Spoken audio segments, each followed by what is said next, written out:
VOWR800.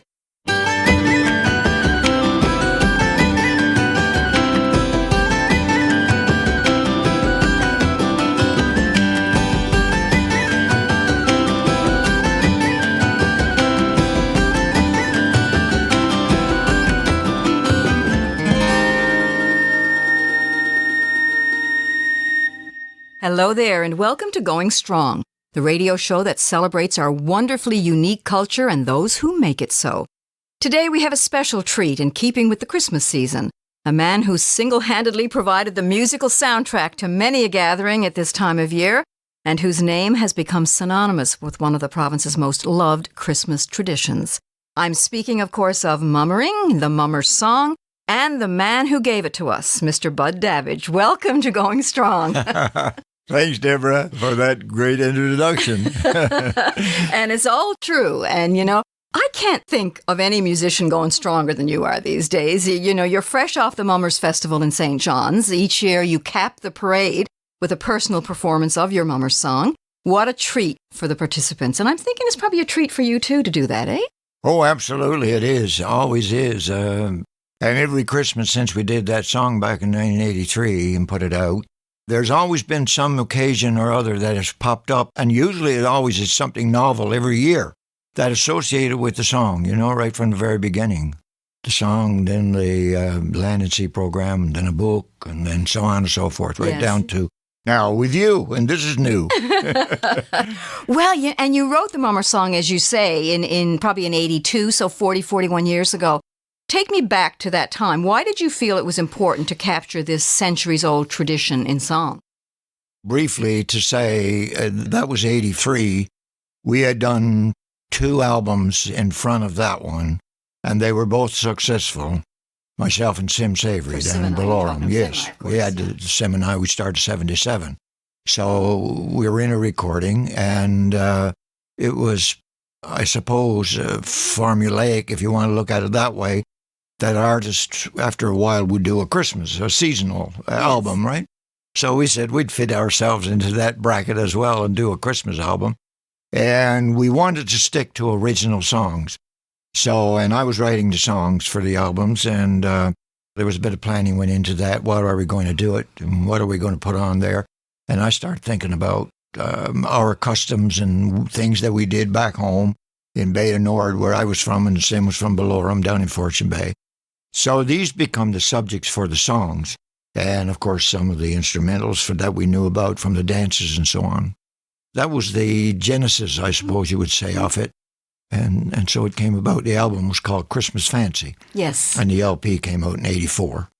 I love how you capture mummering from everybody's perspective, which is really interesting in the song. You capture it from the mummers going in and how they feel, and then the people that they've dropped in on. Of course, you set it up with Granny remanicing in her chair. I have a great memory of interviewing that lady, whose name was Janet Baker from English Harbour West, the woman who played Granny. And you, too, of course, interviewed you many years ago when I worked with television. Yeah. Well, I felt I was interviewing Newfoundland royalty with the two of you. Because it was a few years. It was probably 20 years maybe after it had come out, 15 or 20 years. It was indeed, yeah. Yes, indeed. I remember that, especially so because Mrs. Baker's son happened to be home at the time, Tom, and she lived right next door to us, as you know. And it was interesting when we had Mrs. Baker become the granny in the television show with Land and Sea, because the boys came down and wanted to do the show and wanted to do the mummering and a couple of other things that we had on the go at the time, songs. And they wanted to follow the routine of the song, what the song was saying. So, of course, we had to have the characters, and the special character was Granny. Yes, of course. Yeah. But she was such as you know, she was such a low-keyed person, very quiet. Yes, yeah. Hardly ever spoke, unless you spoke to her. Gentle kind of person. And when we were discussing, because my mother was living in Fortune, so my mother was out of the question. And I said, well, who in the world can we ask, I wonder? And my wife said, what about Mrs. Baker? I want her just down below us. And I said, my goodness, You know, Mrs. Baker's not going to sit under television lights and cameras and all that sort of stuff. She said, well, maybe you could ask her. You always ask. And I said, okay. So ask her, is my son sure? Wow. Well, she was just waiting to be discovered, clearly. Yeah. Absolutely. You could have, I could have missed it altogether and not bothered to ask her, which would have been a terrible thing in retrospect, she was so perfect. She was absolutely perfect. Yeah. And you must be tickled, Bud, that your song did exactly, I think, probably what you hoped it would, not only to preserve part of our past, but also revive interest in a cultural tradition and form the soundtrack to mummering everywhere these days. Well, again, I suspect it's serendipity, they say these days, or the word, because there was no advanced pre-knowledge or thinking that this would happen or anything like that would happen. It was a song, after all. That's all it was. And it so happened to be one of the easiest songs I've ever written because I just took all of the visual parts that we did in the little community going around after Christmas Day and put them in a sort of a soundboard or a picture board kind of image board kind of thing, You painted the picture. I painted the picture, and amazingly, everybody picked up on it right away, and it continued to pick up on it, and they still do. It still does, yeah. And that's unbelievable to me. Sometimes I get pictures and videos from little kids singing the song from beginning to end because it's a long song, Yeah. And so everything about it has been pleasing and surprising because, as I said, every year there's something pops up. And it could be just about anything from the very beginning, of course, with the record, with the 45 we put out first, with the single, then with the record, and then with the TV show, and then with the book, and so on and so forth, right up until now. Yeah. And we're going to hear the Mummer song a little later on the show, of course. But before we do, I want to explore your interest for a couple of minutes in many aspects of our history, mummering being just one of the traditions that you hold dear. Just briefly, why do you place such value on the past?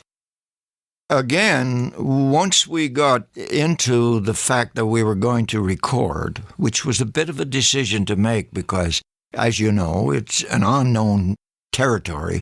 You don't know if it's going to work. When we had put out our first record, I said, Sam, we got 500 records. We might be plastering the walls with those things because perhaps nobody didn't want to buy them. But that wasn't the case. Thank goodness for that. But one of the decisions, I suppose, subtle decisions, it wasn't written down or anything like that, it was just intuitive, I guess you would say, was to write about what we knew about. And that was our past and the historical aspects of our past and our community life, what we knew in the small communities and so forth. So these were where the songs came from. That was more or less what we stuck to, and we continue to. Yeah. And what you'd heard about. And your life's work professionally was in education. You hold bachelor, master's, and doctoral degrees. So I'm thinking your songs are written not just to entertain, but perhaps to inform people, present and future generations, of some of our historic events. One that comes to mind, of course, is the loss of the schooner Marion in 1915 after setting sail from St. Jacques. And you have a personal connection with that. Yes, I did, yeah. When we were growing up in Bay du Nord, my grandmother was from Boxey, Fortune Bay, down close to English Harbor there. And she was a Miles from Boxey and married my grandfather down in Bay du Nord, Enos Davidge. And we had I think it maybe was a crocheted kind of thing or what do they call these things? You punch them. And, embroidery. Kind of, yeah. Anyway, in one of the bedrooms in our whole place down in Bay du Nord, there was this picture, this on the wall, in memory of Morgan Miles, lost on the schooner Marion. So I knew about it from the very early days of growing up. And my grandmother, of course, would tell us what it was all about. What was it all about? It was about this little schooner. And how everybody got lost on the schooner and all the details, and most of the details. When I started to write song, of course, I had to explore it a bit more with some of the people who were still around as they're sitting around the table there in Boxey. in the Land and Sea program, for example. Yeah. So you have recorded it for posterity, and you're still writing songs about the past. It seems fitting that the first song we're going to hear now in a minute is your newest, written within the last year or so. A new song about another historic event in Newfoundland's history, the resettlement movement of the 1950s and 60s primarily. It's called Can't You Understand That? And that title is a direct quote from a woman who was interviewed years ago about the resettlement of her community. We're going to have a listen to the song first, and then I'm going to ask you what prompted the writing of that song. So, Can't You Understand That by Bud Davidge.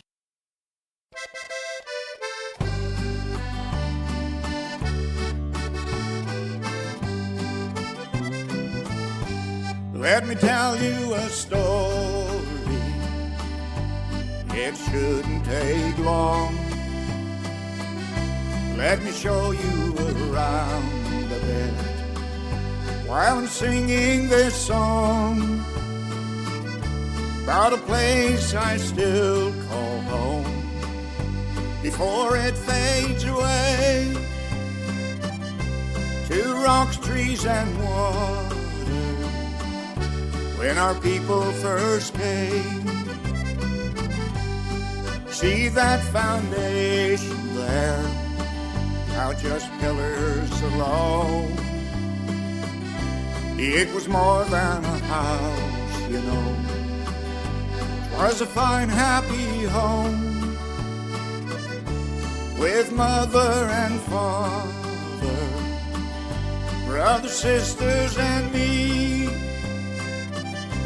Our grandma and grandpa made a true family. Can't you understand that? Does it make sense to you? I can tell by the look on your face. I don't think that you do. I know you're not seeing what I'm looking at, 'cause I'm home when I'm standing here. Can't you understand that?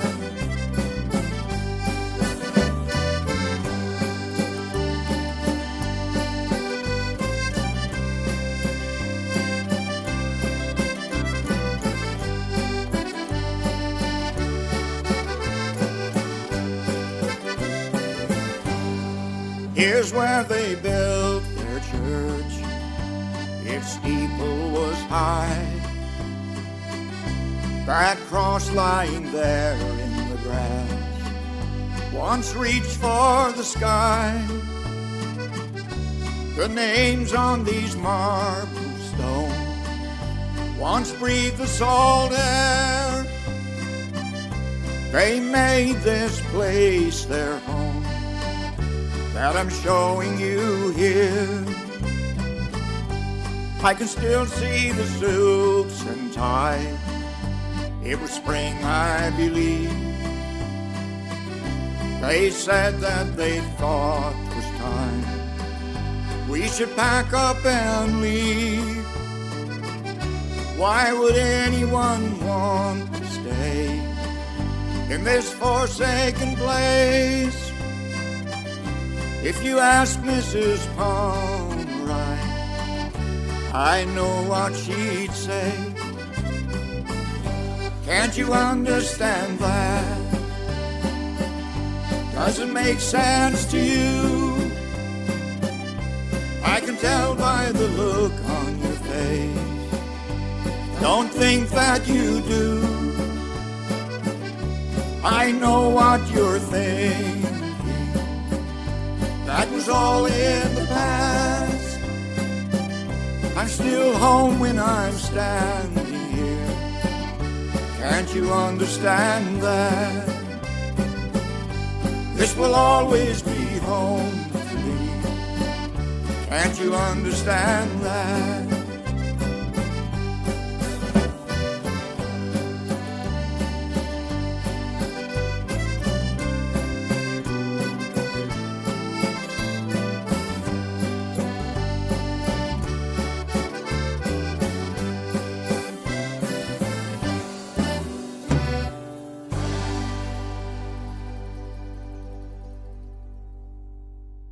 end, that was Can't You Understand That, written and performed by Bud Davidge, one of Newfoundland's best-known, best-loved musicians, clearly still going strong because that was essentially a brand new song. Bud, why did you feel compelled to write about resettlement all these years later? Well, my father and mother were resettled in 1968, and all the other people in the community just about. They dribbled out over years, but I think the final setting was 1968. They moved off to Fortune and Grand Bank. And my uncle moved to Poolscove and so on and so forth. So it was to those people, it was traumatic, and they had to leave behind so many of their memories and so many of their lifetime achievements, or whatever you want to call it.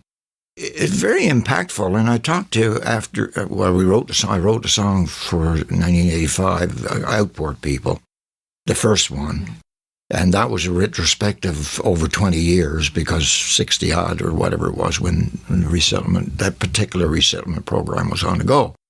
And every now and then I would talk to people, and they'd call and they'd talk about, and I mean, they were, so emotional about this, So it's always had an impact on me that this is one of the most significant events that has ever taken place in Newfoundland and Labrador over, if I were to name 10 things that you would highlight as historical significance, we say, then that would be one of them. So, and the title comes from an interview with a woman many years ago. That particular song. I think one of the earliest land and sea programs. I know Al Andrews was the host at the time. Dave Quentin did the Mummers and with us. But Mr. Andrews was down there in Great Paradise in Placentia Bay, and a family there of the Pomeroys, Mrs. Patricia Pomeroy and her husband, got drowned fishing down there, Loyola Pomeroy, I think. Anyway, they were doing this program on the resettlement down in Placentia Bay in Great Paradise, and I can see the picture now because Mrs. Pomeroy, Patricia Pomeroy, was sitting in the boat with her husband. They just came in from the fishing grounds or whatever. And she was explaining to Mr. Andrews why they didn't think it was a good thing for them to have to leave the community where they had everything they ever worked for. And, their relatives and everything and all that sort of thing. That goes with this society that they had in these little communities. I don't think she felt that she was getting through to them for some other reason or other. And she said that little statement, can't you understand that? And the look on her face, of course, to go with the statement. And it stayed with you. Yeah, and became a song. And, of course, still resonating today because there are still communities that are voting to resettle. But is there something about our history, our culture, our traditions that lends itself to preserving them in a creative way? I mean, are we special here on this rock in the middle of the North Atlantic, or do we just think we are? No, I don't. I think we are because we are, I believe. And it comes out in all kinds of different ways. Our visual arts, our paintings, and with the Pratts and all the others, and books. And the books that keep coming out all the time, and the songs and all the music that have come out over the years, and the varieties of music that has come out, from the West Coast French influence, all the Irish influence down here on the shore, our English influence in Fortune Bay and along the coast and Placentia Bay and all that sort of thing. So it seems like I think we're very inventive people, and it's in our DNA, I believe, to capture what we feel and what we know about where we are out on the edge of the continent here and put it into some kind of creative form, and it keeps happening all the time. It must be real, I think. Yeah.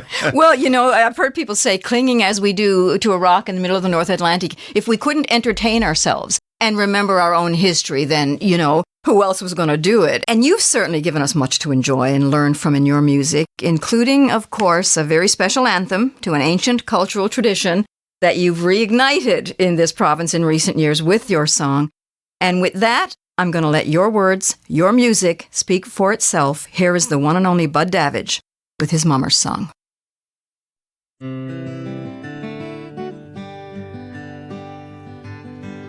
Don't seem like Christmas if the Mummers are not here. Granny would say as she'd knit in her chair. Things have gone modern, and I suppose that's the cause. Christmas is not like it was.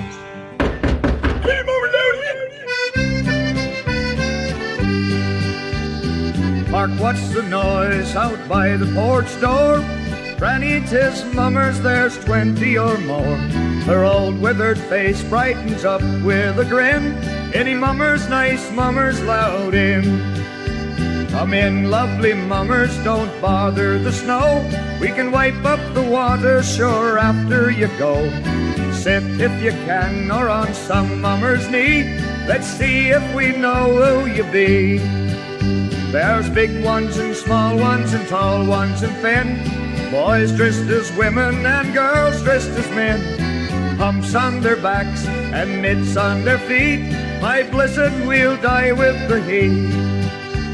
There's only one there that I think that I know. That tall fella standing o'er alongside the stove. He's shaking his fist for to make me not tell. Must be Willie from out on the hill. Now that one's a stranger, if there ever was one, with his underwear stuffed and his trapdoor undone. Is he wearing his mother's big 42 bra? I knows, but I'm not going to say. Don't suppose you find mummers would turn down a drop. No homebrew or elky, whatever you got. Not the one with his rubber boots on the wrong feet. He's enough for to do him all week. Suppose you can dance, yes, they all nod their heads. They've been tapping their feet ever since they came in. Now that the drinks have been all passed around, the mummers are planking her down. Be careful the lamp and hold on to the stove. Don't swing Granny hard, 'cause you know that she's old. No need for to care how you buckles the floor, 'cause mummers have danced here before. My God, how hot is it? We'd better go. I allow we'll all get the devil's own cold. Good night and good Christmas, mummers, me dears. Please God, we will see you next year. Good night and good Christmas, mummers, me dears. Please God, we will see you next year. And that, of course, was Mr. Bud Davidge with his song that so perfectly captures one of our most colorful cultural traditions. And Bud, I was watching you as that was playing, and you were chuckling along. What's it like to listen to that and know that it has resonated like it has? Well, you know, it's always you never get tired of it. I never get tired of it. And I think this time at the festival the other day, last Saturday, I think we did it 3 times, because we did it as they came in, of course, and then later on we did it again. Somebody came up. We weren't here, so we would like to hear it. I said, okay, we'll do it again, you know, that kind of thing. So it's one of these old songs that, for me, it never grows old. It's always a pleasure to do it, and we do it all summer long. Yeah, that's right. Wherever you go, I can imagine you are asked to do it. Yeah, you know, like I was with Shannigannock, Chris Andrews and Mark and the boys, and we were across Canada last year, well, Alberta and BC and Saskatchewan, did 10 days out there. We did that every single night, and I mean, the people just loved it, right? They just want it, right? It transcends the Christmas season, clearly, because it brings back the memories, as it does for you and everybody. But you've released 12 albums with your longtime musical partner, Sim Savory, as Sim and I. You've done 5 or 6 of your own. You're obviously still going strong, often appearing, as you just said, with newer, younger bands. Hard to keep a good man down, you know? What has music given you and gives you still? Well, let's put it this way. It's something that I've been doing for a long, long time. I mean, 40 or whatever years it is, 77 anyway, whatever that is when you do the math. And I had an hiatus there for a few years and got back in when the boys asked me to come in. It's something that you know how to do, and it's good for the old memory and all that sort of thing, too, that part of it. But it's so enjoyable. And you get to meet all these people who are saying, you know, my grandfather and my grandmother and my mother and my father, we grew up with this music and all that sort of thing. And it never grows old. You just love to hear the stories that people tell, you know, and they feed join off, in with the songs. And absolutely, everything. and you feed off that energy from the Oh, my audience. goodness, yes, absolutely. Like we usually close out with music and friends. And of course, wherever you go, there's somebody coming up and saying, you know, we did the song for my grandfather when he passed away and all that kind of stuff. Very emotional stuff, you know. Yes. Some of it is, very. But it's what you feed off, and it is satisfying and makes you want to do something, go on and keep doing it, you know. Well, and you certainly are, you know. Yeah. And it's just so great to catch up with you, Bud. I'm going to ask you something that I ask everybody. I mean, you are now 79, you Yes, told indeed, me, I am, and going strong. Our time is almost up. We have about 2 minutes left, but I can't let you go without asking you, what keeps you going so strong? Well, like I just said, that part of it, and it's something that you know, and it's something that people feel is important because they tell you that, and they reinforce what you're doing, reward what you're doing. And so that's what really keeps you going. And of course, I got this repertoire of songs, almost, I don't know how many, but probably close to 200 songs. We don't do them all. Of course, you could never do that. But, you know, and people request the songs, so we keep doing the songs. And that's what it's all about. I mean, that's exactly it in a nutshell, you know. Yeah. Yeah, you know that it's having an impact. Oh, yeah. And that in turn keeps you And the little energized. children, especially the young children who come along, and they know the songs. I mean, they weren't even thought about, not even at the time when the songs came out, and they know them now. Yeah. And this is really surprising and very pleasantly surprising, of course. Yeah. So, you know, all these ingredients go into making it worthwhile. That's what it boils down to. Absolutely. Your music is doing exactly what every musician hopes it will. Yeah. That's true, I guess, yeah. Well, Bud Davidge, it has been so lovely to catch up with you. Merry Christmas, and please God, we'll see each other next year. Yeah, indeed. Thank you very much for inviting me. I mean, VOWR is always great for all of our musicians, and that's going strong. So we would like to be part of it, you know, and contribute wherever we can. Wonderful. Well, folks, that was Going Strong for this week. As we head into Christmas, on behalf of myself and our terrific technical producer, Mark Chafe, I'd like to wish you all a very happy and peaceful Christmas. My name is Deborah Collins, inviting you back at 7:30 p.m. next Tuesday on Boxing Day with a show you won't want to miss, right here on VOWR.